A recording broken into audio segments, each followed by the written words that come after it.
గత 5 ఏళ్లలో జరిగిన మంచిని అంశాల వారీగా ప్రజలకు వివరించారు సీఎం వైఎస్ జగన్.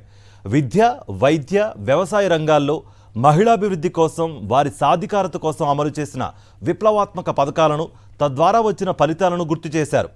పేద, బడుగు, బలహీన వర్గాల పిల్లలు తలెత్తుకునేలా విద్యా విధానం తయారైందని, మున్ముందు మరింత బలోపేతం అవుతుందని, గతంలో ఎన్నడూ లేని విధంగా అడుగులు పడ్డాయన్నారు సీఎం జగన్. మేమంతా సిద్ధం బస్సు యాత్రలో భాగంగా కర్నూలు జిల్లా తుగ్గలి ప్రజలతో సీఎం జగన్ ముఖాముఖి కార్యక్రమంలో పాల్గొన్నారు. ప్రజల నుంచి సలహాలు, సూచనలు తీసుకున్నారు. 58 నెలల పాలనలో గ్రామాల్లో స్పష్టమైన మార్పులు కనిపిస్తున్నాయన్నారు సీఎం జగన్. గత పాలనలో ఈ రకమైన కార్యక్రమాలు జరగలేదన్నారు. రాతన తుగ్గలి గ్రామంలో అనేక కార్యక్రమాలు చేపట్టామన్నారు. గతంలో లంచాల పాలన ఉండేదని, 58 నెలలుగా వివక్ష లేకుండా పాలన కొనసాగుతోందని సీఎం వైఎస్ జగన్మోహన్ రెడ్డి చెప్పారు.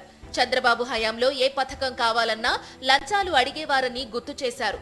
వైఎస్ఆర్సీపీ పాలనలో కులం, మతం, ప్రాంతం చూడకుండా సాయం చేశామన్నారు సీఎం వైఎస్ జగన్.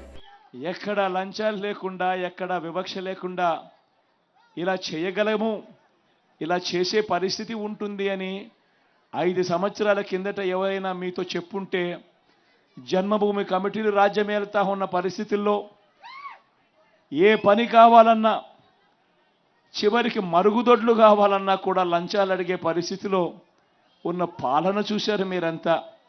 పెన్షన్ కావాలన్నా లంచాలు, మరుగుదొడ్లు కావాలన్నా లంచాలు, సబ్సిడీ మీద ఇచ్చే లోన్లు కావాలన్నా లంచాల పరిధిలో జరిగిన పాలన మీరంతా గమనించినారు. 1748 ఇళ్లు ఉన్న ఈ తుగ్గలి గ్రామ సచివాలయం పరిధిలోనే 95% ఇళ్లకు బటన్ నొక్కడం, నేరుగా నా అక్కచెల్లెమ్మల కుటుంబాల ఖాతాల్లోకి డబ్బులు వెళ్లిపోవడం. వైఎస్ఆర్సీపీ ప్రభుత్వం రాకముందు చంద్రబాబు పాలనలో 4 సంవత్సరాల 10 నెలల కాలంలో అందించిన పెన్షన్ గురించి వివరించారు సీఎం వైఎస్ జగన్. దేశంలోనే 3000 పెన్షన్ ఇస్తున్న రాష్ట్రం ఏపీ మాత్రమేనని చెప్పారు.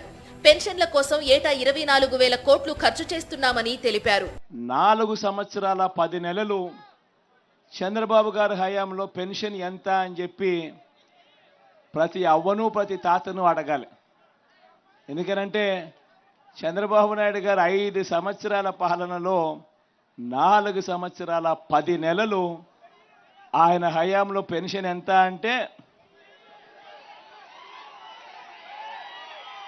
మీ బిడ్డ హయాంలో పెన్షన్ ఇవాళ ఎంత అంటే,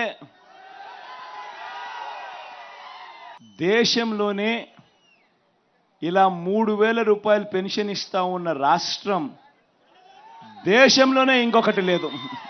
సీఎం వైఎస్ జగన్మోహన్ రెడ్డి పాలనలోనే తన సొంతింటి కల నెరవేరిందని లబ్ధిదారుడు శివ చెప్పారు. తమ కుటుంబాన్ని ప్రభుత్వం అన్ని విధాలా ఆదుకుందని చెప్పారు.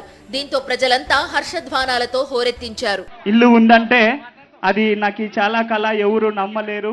కానీ చాలా పథకాలతో చాలా మంది చాలా లబ్ధి పొందుతున్నాము. కానీ ఇక్కడ వచ్చిన ప్రజలకి, ప్రతి ఒక్కరికి మన భారతదేశం, మన రాష్ట్రం వైపు చూసే విధానంగా కరోనా సమయంలో మీరు చాలా ఆదుకున్నారన్న మమ్మల్ని. గతంలో చంద్రబాబు అనేక హామీలు ఇచ్చి వాటన్నిటినీ తుంగలో తొక్కిన వైనాన్ని సీఎం వైఎస్ జగన్ ప్రజలకు వివరించారు. ఈ ఎన్నికలు కేవలం ఎమ్మెల్యేలను, ఎంపీలను ఎన్నుకోవడానికి, వారి భవిష్యత్తుకు సంబంధించినవి కాదని, ఈ ఎన్నికలు ప్రజల బంగారు భవిష్యత్తుకు సంబంధించినవని, మేలు చేసిన ప్రభుత్వానికి అండగా నిలవాలని మరోమారు విజ్ఞప్తి చేశారు. వైఎస్ జగన్ చెప్పే ప్రతి మాటను మొదటి నుంచి చివరి దాకా విన్న ప్రజలు తమ కేరింతల ద్వారా సంతోషంగా మద్దతు పలికారు. జయహో జగన్ నినాదాలతో హోరెత్తించారు.